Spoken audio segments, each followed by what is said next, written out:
barnaamijka lama filaan waxaynu ku soo qaadan doonnaa cisbitaal ku yaalla waddanka Maraykanka oo loo yaqaano Cisbitaalka Shaydaanka.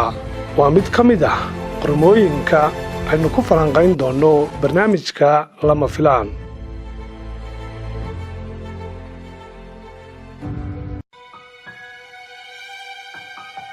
Cisbitaalka Taqaana ee ku yaalla gobolka Taqaana ee dalka Maraykanka waxaa la sheegay in bukaanada la keeno loo daaweeyo qaab aan caadi ahayn oo shaydaanku ka qayb qaato daaweynta. waxaa ka dhakhtar ah shayaadiin, waxaana la sheegay in dadka deggan cisbitaalka dhinacyadiisu ay arkaan noolayaal aanay garanaynin oo habeenkii ka soo baxa cisbitaalka islamarkaana beerta dhinaceeda taga. bukaanada cisbitaalka la keeno ayaa iyaguna caddeeyey in habeenkii ka arkaan hadh derbiyada cisbitaalka, kuwaasoo aad moodo inay ilaalinayaan bukaanka, laakiin cabsi badan ayay ku abuuraan bukaanada badan ee halkaasi ku jira. waxaa kaloo isna jiray cisbitaal laga dhisay dalka Maraykanka sannadkii 1864, laakiin waxaa isaga dawladdu albaabada u laabtay oo xidhay sannadkii 1994. sababta cisbitaalkan loo xidhay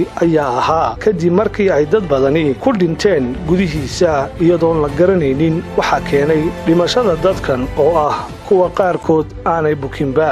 dadka cisbitaalkan xanuunnada loo keeno ayaa caddeeyey inay goobtani tahay meel shayaadiintu ka buuxdo oo dadka ku gumaadayaan, waxaanay intaasi raaciyeen in habeenkii ay cisbitaalka u dhex wareegaystaan shayaadiintu si joogta ah. waxaanay ugu baaqeen maamulayaasha cisbitaalka inay xidhaan, hase yeeshee cisbitaalka ayaa albaabada loo xidhay kadib markii dhimashadu hadh beeshay.